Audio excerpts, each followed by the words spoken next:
It's no longer a nice to have. It's something that we must have in society and in business and in churches and in religious organizations across the world and in any place that we are. Because families are diverse now.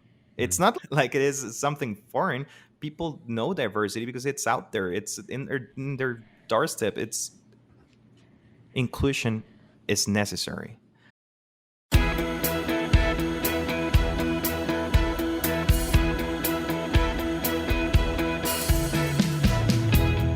Welcome to 3D View. One conversation, three different perspectives. I'm Lamondre Pugh.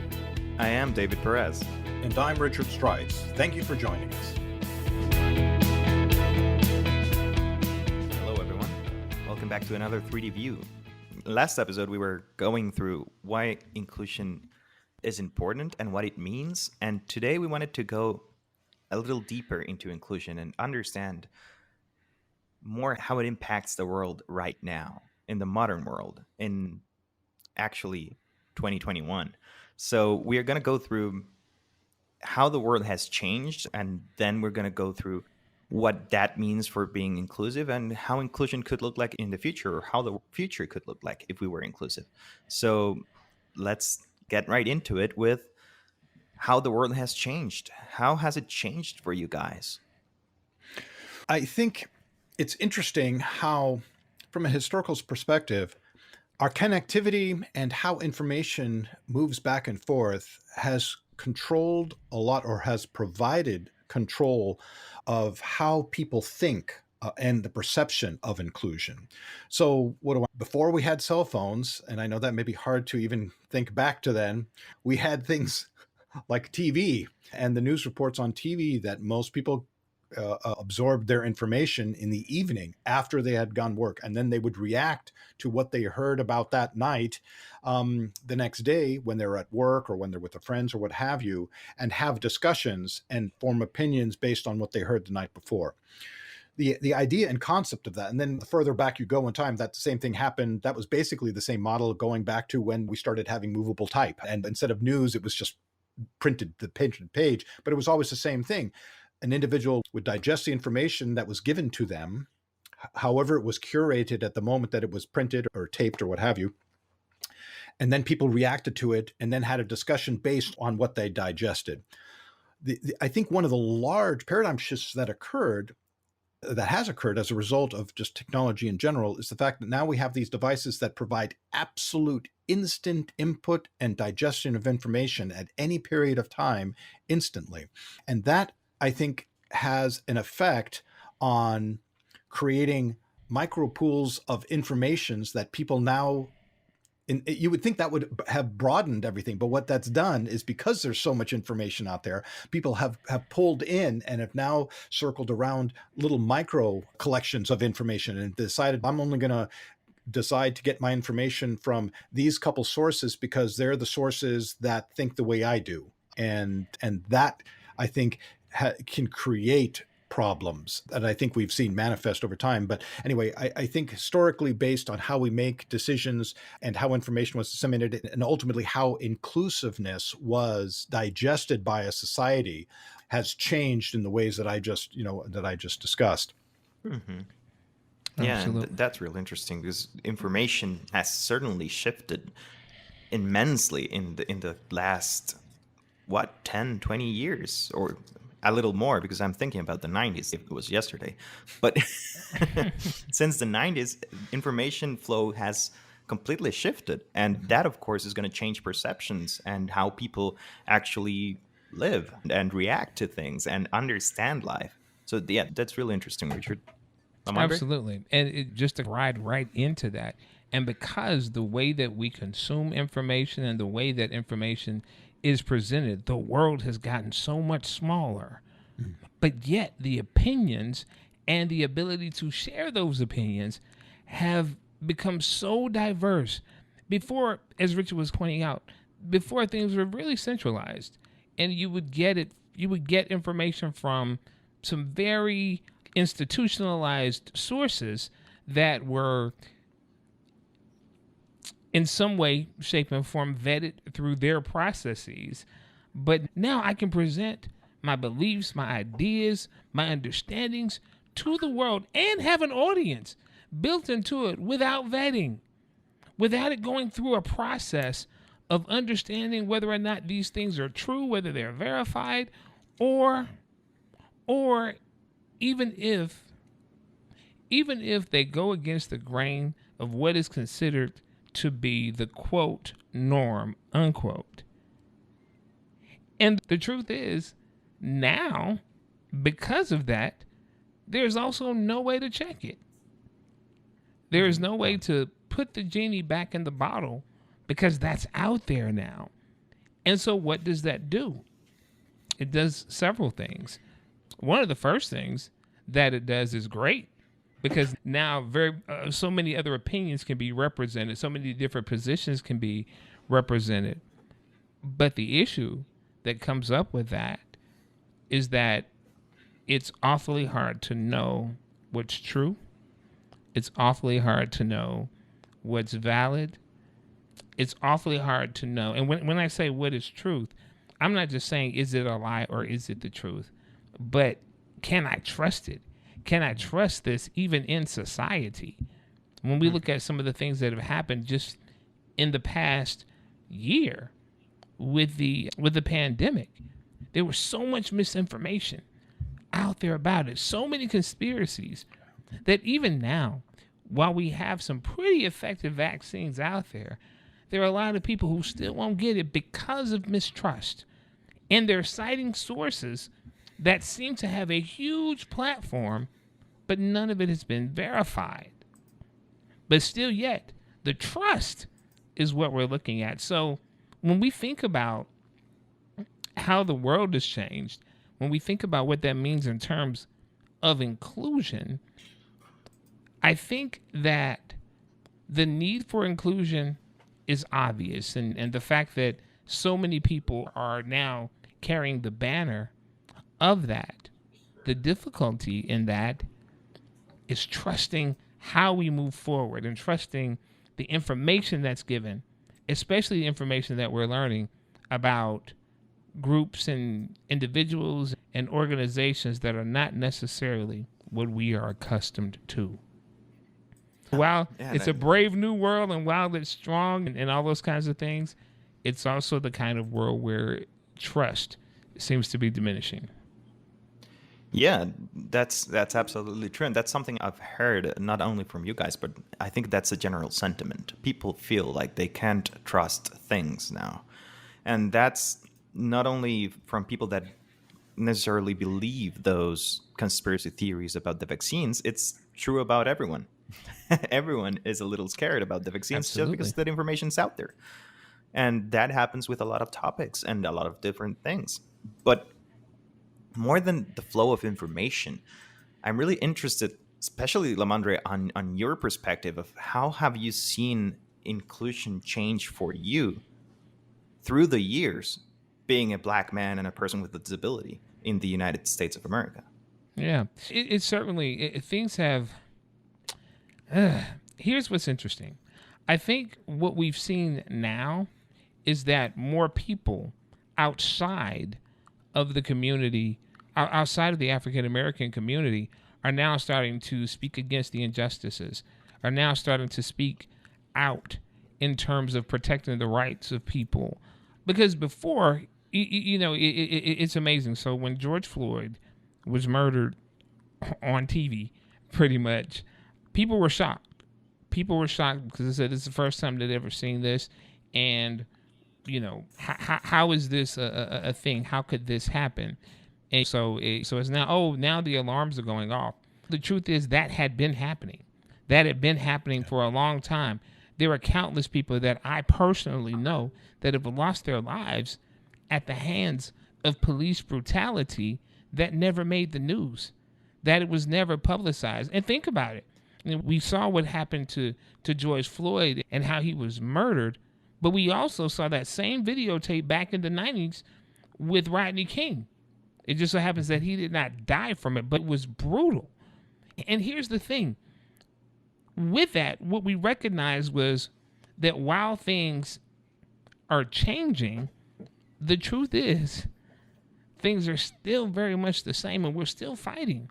We're still fighting. So while the while it's being publicized more, and while we have people who are standing up and are making changes, we're still dealing with how do we get that knife out of our back. We're still dealing with how do we really make it something that's long term and sustainable, and not just for, oh, this is the instance that's happening right now. So that is an important key. That is an important differentiator in terms of where we were then and where we are now. And I believe that while we have made significant progress in that, that we've got a long way to go. A long way to go. Yeah, it's interesting because I think certainly how people are digesting the information and the broader general awareness to these issues, because like you said, the issues aren't anything new. I think what's happened is a lot broader amount of individuals have suddenly become hyper more aware of them. And again, a lot of that has to do with the cell phones, with the fact that there were, you know, these homemade videos, these cell phone videos of the incident, and it wasn't a controlled, distilled version of those events through a controlled outlet of a television station or a news agency or the police agency directing how the events transpired, because there was no video of it. When it was as stark as seeing the live video, the unfiltered, the unedited video of those events, I think that's a major tipping point to convincing people that, wow, this is just horribly wrong. This is inhuman. Even though, to your point, these are events and activities that have been going on for a long time. It was just how I think they were presented and distilled also with everything that was going on with what the divisiveness of the country and the environment that was happening.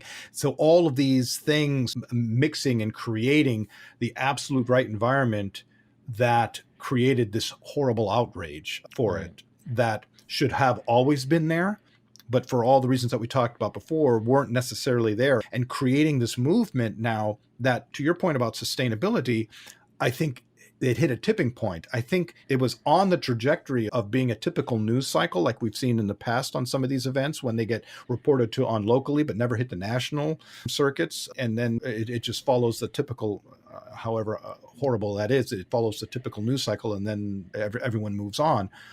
I think the tipping point was that as this movement moved at the global level, it's not going to go away so easily, and it hasn't. And that I think goes back to how things are so different now than they were then, where Right. all individuals have the ability to be able to present their viewpoints, present their opinions, present the video that they shot of XYZ event, and produce a narrative that doesn't need to be distilled. Everyone that's watching it can see and make their own unfettered decision about what's happening and the injustice of what's happening. And Yeah. that, I think, is what's so important about now compared to in the past, and why inclusion has been affected by us as we move into this new time. Yeah, and I was let me add this too, because I think that this is so important. I think that one of the things, and I know we're going to talk more about information right now, but I think one of the things that was so important and why this is so interconnected to inclusion is because everything that happens local is now global. Yes. From even though it happened on my street, on my corner, is beamed throughout the world. And when it's beamed throughout the world, if people can see themselves in that, that changes how we respond to it. So one of the things about information being readily available the way that it is now is it allows people to see themselves in my situation, or allows me to see myself in your situation. For example, the thing that we're doing right now. So everyone is in their own particular home offices. And other than this technology being available, I would have no idea what David's world is like other than what he presented over a phone call or in an email. But now I'm actually looking at Richard's background. I'm actually seeing the map of the world. David is a coffee drinker, but I wouldn't know that if we were just conversing. But I always see his coffee cup. And so I know that he really loves coffee. And so what I'm getting are glimpses of his world that really makes him more human to me. He is not just the guy over in Costa Rica, that a colleague that I work with, but I see a part of David's world. And I think that is how the world has changed. Technology has allowed inclusion to become more at the forefront because it allows us to tap instantaneously into each other's world, therefore making us all more human. Yeah, and there are good sides of every story, right? I Absolutely. think that's absolutely what we need to realize, that the changes that we see are sometimes they are for good, because even though the world has become a lot more complex thanks to all of these advancements in the technology and the conspiracy theories and everything, there's also like a bigger opportunity for change. Right. It's beautiful because yeah, globalization is a thing now. I remember when I was in fourth grade. I don't know why I have this memory of being in fourth grade and doing a group project, and they separated us in groups, and we had to do something in big letters. And they were talking to us about globalization as the thing that was going to change the world, because the world was going to be interconnected and whatnot. And this is, I think, 1998 or something like that. And having grown in that, I have really seen the world change. Like, I have seen how the world has changed absolutely. Conversations have shifted. Things are no longer the same because we had to look at the world from a different lens. Now everything is close. Everything is near. And that means that everything affects us.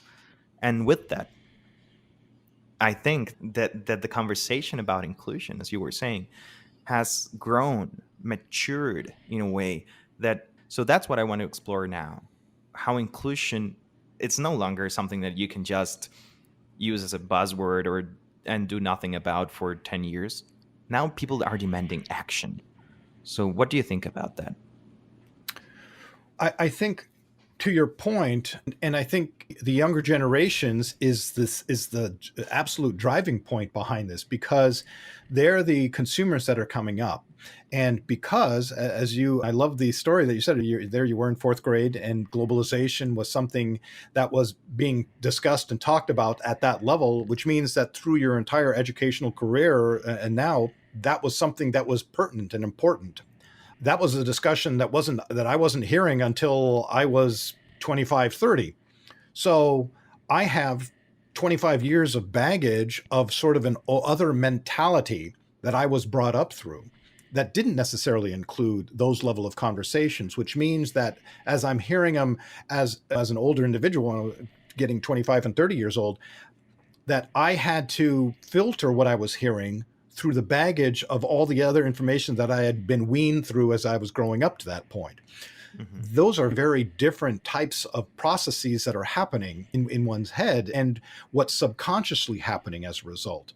And so, how that affects the decision making process forward, and why corporations are interested, and why this is such an important thing for the sustainability of companies, is that they realize that as the generations are transitioning, and the consumer, the large portion of the consumership of consumer dollars is coming from now your age group, right? That's, I'm on the sunset part of the generational fiscal benefit to corporations. But you're not, right? You're what's happening now. You're what's coming up. So you're the target group now. And that generation is far more interested, far more conscious, far more aware, and are making decisions that affect corporations, whether it's an investment, whether it's buying products, whether it's buying a car, whatever, buying groceries, it doesn't matter. You're making decisions based on how that organization, how that company is posturing and positioning itself in this sort of larger global inclusiveness world that we're in, and making buying decisions, purchasing decisions on that is a huge deal for companies. And so I think that makes a huge difference in our more modern times now compared to previous times, and why inclusion matters to companies and organizations. Yeah. I tell you, I would probably say middle school, high school when I first started hearing about globalization and really started to understand what that actually meant.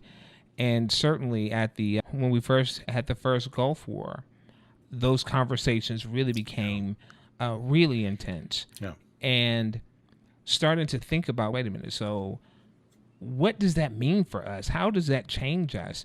And honestly, we had no idea. There was so much fear that was wrapped around that, because it Yeah. was the concept of is that we would lose who we were, that we would lose the very essence of what it meant to be XYZ, because it's all global now. And so there was a lot of fear. There was a lot of fear moving into that. But once we started really looking at it from the perspective of what that means, particularly when the internet took off and we realized that, wait a minute, we can connect with people. Wait a minute, you mean in my house? I can connect with someone in Botswana?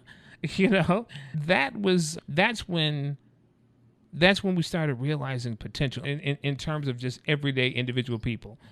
And of course, when business started to thrive from that, when small companies and small businesses started looking just like large corporations, and people all of a sudden realized the entrepreneurial legs that the internet provided and what that meant for people's lives, and that I didn't just have to be a hit in my local town, but I could be a hit in other places as well and really make a living off of this. That's when I believe I really began to embrace the concept of what it meant to be global and why diversity was so important. Because growing up with a disability, particularly in South Carolina, it was either you were an attorney, you were high up in the educational system, or you were at home and you didn't contribute very much. And there was very little in the middle in terms of what was available. And to be honest with you, I've even seen situations where people had their PhDs and were told that they were going to die in a nursing home because the world simply was not ready for them, even though they had all the qualities, even though they had the qualifications and everything. That was the reality. But once things like the internet came around, and we could connect and we could share our expertise and passions and desires and skills, all of that changed. All of that changed. But the other thing that changed was the fact that if you wanted access to that kind of expertise, if you wanted that access to that kind of skill, that you had to be willing to embrace inclusion. You had to be willing to embrace that diversity. And that's when we started learning that there was strength in our diversity, that the idea was not to assimilate, that the idea was not to be like what already existed or to work towards a medium, but to really live in the truth of who you are and what you are. And it was important. It was important. And yeah, that's how I see it has changed from a nice to have to a must have. Yeah, it really is now a must have. And I agree completely with you guys. And one thing that I always like to bring to this conversation is that it's a must have because it's costing us not to be inclusive. Only excluding the community of people with disabilities, which is estimated to be around 15% of the population of the world, is costing 7% of the world's GDP. Wow. That's an amount of money that I can't even name, let alone write. It's incredible what we are losing by not including everyone in conversations about economic growth, about social development, about human development in general. So, this is the fact that when we embrace inclusivity, diversity, pluralism, multiculturalism, everything in all its forms, we can thrive. And that's what we're going to be looking at in the future. So really quickly before we run out of time, I really want to hear from you guys how you think inclusion can impact the future. Wow. I think inclusion in the future, in my thinking, is bright. Is we are going to be looking at a world that has a lot less of these issues and challenges that we see right now. The divisiveness will melt away, and that may be simply just a matter of pure attrition. But certainly, I think the world itself is going to be a much better place because of the individuals that are coming up, the younger generation that automatically have this idea of inclusion and universality as just part of the fabric of how they think, as opposed to being something that's layered on top of old thinking. That, I think, is a huge game changer and makes the future very bright. Yeah. I believe inclusion is the future. Yeah. I think that without inclusion, there is no future, because once again, once the genie is out of the bottle, it's awfully hard to put that genie back in. And I believe that we will continue to see more opportunities open up. I believe that we'll see diversity in systems that come about because of the inclusion. And I really think that communities that have been marginalized will begin to move from the margins, and we'll redefine what is mainstream. We'll redefine what it means to be a part of the mass. And so I believe the future is bright. And also, I am so thankful for the younger generations that are coming up behind us that are leading in that. So thank you. Yeah. Well, this is such a rich conversation. It's incredible what inclusion can do for society, as it will bring better answers to all the problems that we have. Because people that have been excluded could have the answers to the problems that have blighted society for forever, for generations. So inclusion's just going to make the world a better place, not only for them, but for everyone. And I think that's beautiful, and that's something that we need to fight for as much as we can from our corner of the world. Thank you for listening, and thank you for joining us in this conversation. We would love to hear from you on Facebook or wherever you can reach us. Have a great day. Thanks for joining us this week on 3D View. Make sure to visit our website, ruglobal.com/3dview. That's ruhglobal.com/3dvu, where you can subscribe to the show wherever you listen to podcasts, or join our YouTube channel so you will never miss a show. While you're at it, if you find value in the show, we appreciate it if you would leave a like or comment, or simply tell a friend about the show. That would really help us a lot too. If you would like to join our conversations, you can join our Facebook community, 3D View, 3 Perspectives, 1 Conversation.